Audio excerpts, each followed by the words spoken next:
análisis elemental de orina comprende el estudio de sus características macroscópicas, el estudio bioquímico y el estudio del sedimento urinario. Las características macroscópicas hacen referencia a su aspecto. Así, el color, la turbidez y el olor nos pueden orientar a determinadas entidades. La orina suele ser de un color amarillo como el aceite. Así, cuando se presenta incolora, debemos pensar en situaciones en las que hay un aumento del volumen vascular, como tras la ingesta copiosa de líquidos, la ingesta de alcohol, de fármacos diuréticos, así como en la diabetes insípida, la diabetes mellitus y la insuficiencia renal avanzada. Cuando la orina es intensamente amarilla, entonces debemos pensar en un posible estado de deshidratación, pues se encuentra muy concentrada. También podríamos pensar en la presencia de bilirrubina, que obviamente será directa, tal como vimos en otro audiovisual. En este caso, si se acumula mucha bilirrubina, la orina se vuelve del color de la Coca-Cola. Es lo que denominamos coluria. La orina roja nos debe hacer pensar, en primer lugar, con la presencia de sangre, pero también la mioglobinuria en la rhabdomiólisis la puede producir. Hay fármacos como la rifampicina que pueden tener el mismo efecto, aunque es un rojo más tirando hacia naranja. La orina lechosa nos debe hacer pensar en una probable piuria, pero también la quiluria o pérdida de linfa por la orina la puede producir. Hay fármacos que pueden producir la orina verdosa, como un azul turquesa. Estos serían el propofol y el azul de metileno, mientras que en alguna ocasión la orina se puede presentar incluso de color negro por la eliminación de melanina como consecuencia de un melanosarcoma. Respecto a la turbidez, su presencia es característica de piuria, mientras que si el olor que desprende es fétido, nos debe sugerir la presencia de bacilos coliformes. Si el olor es afrutado, entonces nos debe sugerir cetonuria. El segundo apartado en el análisis de orina es el estudio de su bioquímica. Aquí los parámetros de mayor interés son la densidad urinaria, el pH, la proteinuria, la glucosuria y la cetonuria, la leucocituria, nitritos, bilirrubinuria, urobilinuria y la osmolaridad urinaria. La densidad urinaria suele oscilar entre 1001 y 1040. Un aumento se observa en estados de deshidratación y tras la administración de contrastes yodados o de manitol. Por el contrario, su disminución se observa en situaciones de hiperhidratación. El pH. El pH oscila entre 4,5 y 8. Aquí debemos decir que existe una tendencia a bajar este pH en los individuos que toman dietas ricas en carne, mientras que los que toman dietas vegetarianas, este pH tiende a alcalinizarse, por tanto a subir. La orina ácida se observa en acidosis metabólica y respiratoria durante el tratamiento con medicación acidificante, como por ejemplo por cloruro amónico, o en deshidrataciones graves. Por su parte, la orina alcalina se observa en alcalosis metabólica y respiratoria, y un pH incluso altamente alcalino, muy alcalino, sugiere una infección urinaria por microorganismos que desdoblan la urea, como pueden ser el Proteus o la Escherichia coli. Respecto a la proteinuria, diremos que su presencia no indica necesariamente enfermedad renal, pues la excreción urinaria normal de proteínas oscila entre 50 y 150 miligramos al día, pudiendo el ejercicio extremo y la fiebre incrementarla hasta 300 miligramos al día. Como esta determinación se tendría que hacer en orina de 24 horas, En urgencias, obviamente, esta metodología no es muy adecuada y por tanto se determina mediante una tira reactiva. Esta tira detecta su equivalente en gramos por litro. Así, los valores superiores a 0,3 gramos por litro son indicativos de proteinuria, pero los rangos que indican enfermedad nefrótica son aquellos superiores a los 3 gramos litro. En condiciones normales, toda la glucosa que se filtra en los glomérulos es reabsorbida a nivel tubular, pero cuando la plasmática se encuentra entre 160 y 180 miligramos de litro, se puede detectar en orina la presencia de glucosa. Esta detección se realiza mediante una tira reactiva y obviamente será más intensa cuanto mayor sea la cantidad de glucosa filtrada y no reabsorbida.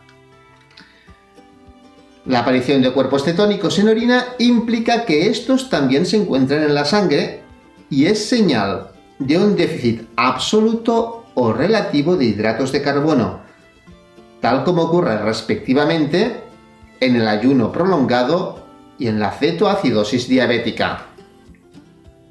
El test de detección de cuerpos cetónicos en orina mediante tira reactiva detecta el ácido acetoacético y algo la acetona, pero nada el ácido beta-hidroxibutírico, por lo que la negatividad de la cetonuria no indica necesariamente la ausencia de cuerpos cetónicos en orina. Así, en situaciones de shock, el cuerpo cetónico principal, que es el ácido beta-hidroxibutírico por consumo del acetoacético, nos puede dar una situación de cetonuria negativa. Para obviar este problema, debido a que no se disponen de tiras reactivas que detecten el beta-hidroxibutírico, pues existe un viejo truco, el viejo truco del almendruco, que consiste en añadir a la orina unas gotas de agua oxigenada.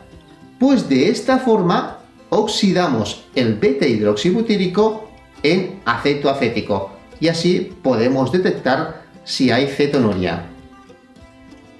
Una vez descartado este falso negativo, entonces podemos extrapolar en sangre que hay menos 0,6 milimoles litro, o sea, si hay cetonuria es negativa, hay menos de 0,6 milimoles litro de cuerpos cetónicos en sangre. Ante la existencia de una cruz positiva, entonces existe una equivalencia plasmática de 0,6 a 1,5 milimoles litro. Este dato nos indica que existe un cierto riesgo de cetosis que nos debe hacer revalorar en al menos una hora otra vez realizar una tira reactiva. Si existen dos cruces, su equivalencia sería entonces más alta, lógicamente, entre 1,5 y 3 milimoles litro, lo cual nos confirma la cetosis, con un riesgo evidente de cetoacidosis. Los valores superiores a 3 milimoles litro ya indican una cetoacidosis grave que debe ser tratada enérgicamente. La leucocituria mediante tira reactiva indica básicamente infección del tracto urinario, incluidas las infecciones que cursan sin bacteriuria, como la prostatitis y la tuberculosis genitourinaria. Sin embargo, hay otras causas no infecciosas que también pueden producir leucocituria, como serían los cálculos renales, las nefritis intersticiales y la nefropatía crónica. La leucocituria tiene un buen valor predictivo negativo, es decir, que si sale negativo la infección es improbable. Pero si la sospecha clínica es alta, a pesar de que la leucocituria sea negativa, yo os recomiendo realizar un sedimento de orina y un urocultivo.